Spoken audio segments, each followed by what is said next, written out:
You know, as a police officer, I'm compelled to make this video. I've been in law enforcement for 10 years, and I'm speaking to my peers, other fellow officers, people in any kind of law enforcement position. I've seen officers nationwide enforcing tyrannical orders against the people, and I'm hoping it's the minority of officers, but I'm not sure anymore, because every time I turn on the television, every time I look to the internet, I'm seeing people arrested or cited for going to church, for traveling on the roadways, for going surfing, opening their businesses, going to the park with their families, or doing nails out of their own house, using their own house as a place of business, and having undercover agents go there and arrest them and charge them with what? With a crime? I don't know what crime people are committing by doing nails in their own house, but we're seeing this more and more and more, and we need to start looking at ourselves as officers and thinking, is what I'm doing right? Now, I want to remind you that regardless of where you stand on the coronavirus, we don't have the authority to do those things to people just because a mayor or a governor tells you otherwise. I don't care if it's your sergeant or your chief of police. We don't get to violate people's constitutional rights because somebody in our chain of command tells us otherwise. It's not how this country works. Those are de facto arrests. You know, we're violating people's rights and taking money from them, or even worse, arresting them and depriving them of their freedom when they are exercising their constitutional rights. So let's talk about that. Let's read something right here off of the Declaration of Independence. All men are created equal. Among these, we have the right to life, liberty, and the pursuit of happiness.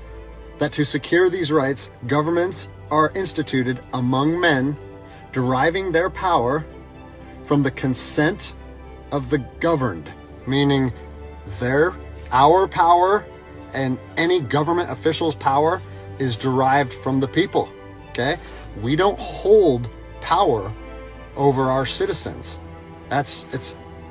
It's contradictory to everything that our country stands for. And this is what I'm seeing. First Amendment rights, telling people they can't go to church, freedom of religion. Okay? Telling people they can't protest, freedom of assembly. Fourth Amendment violations, illegal traffic stops to check for papers. What are you, the Gestapo? Is this 1930s Nazi Germany?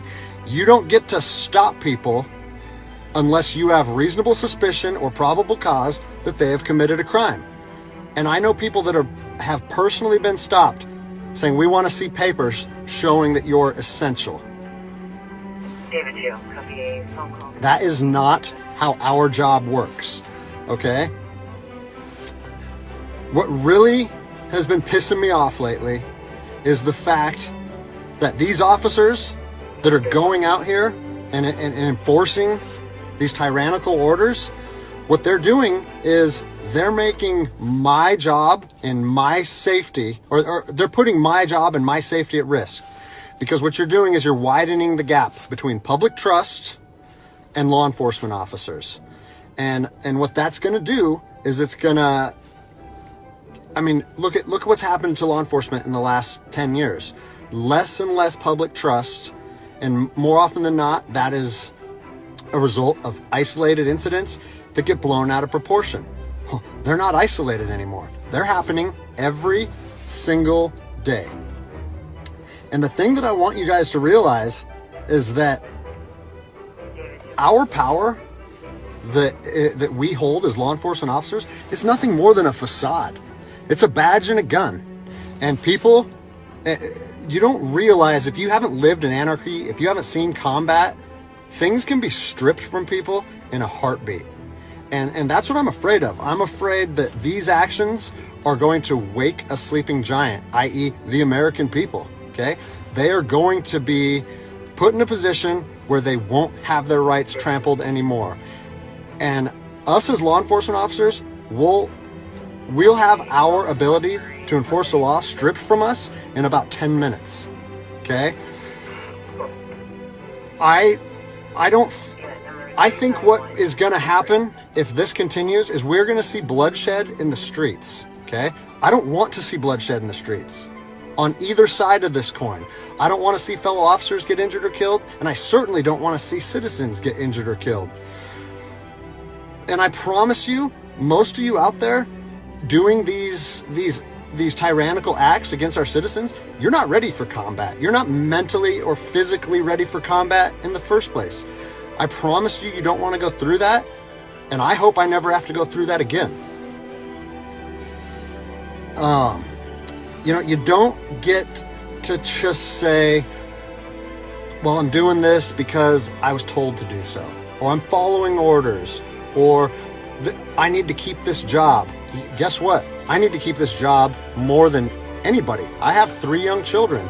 I have 2 houses. Like, I have the same sob story that the rest of you guys have. But my personal choices and my living arrangements, no matter what they are, don't allow me to trample on people's rights. And I don't understand why that concept is so hard for people to understand. Listen, you need to stand up for what's right. You need to, if you're part of a department or an agency that is asking people or asking their officers or their deputies to impose on people's rights and infringe on their freedoms, you need to step up and say, no, that's not me. That's not what I signed up for, and that's going against my oath. And if that costs you your job, so be it. At least you'll be able to look at yourself in the mirror at night. I've already expressed this to my department. And luckily for me, I come from a department that I feel like my chain of command shares my view, but I don't care what department you're part of or what your chain of command thinks. You don't get to trample on people's liberty.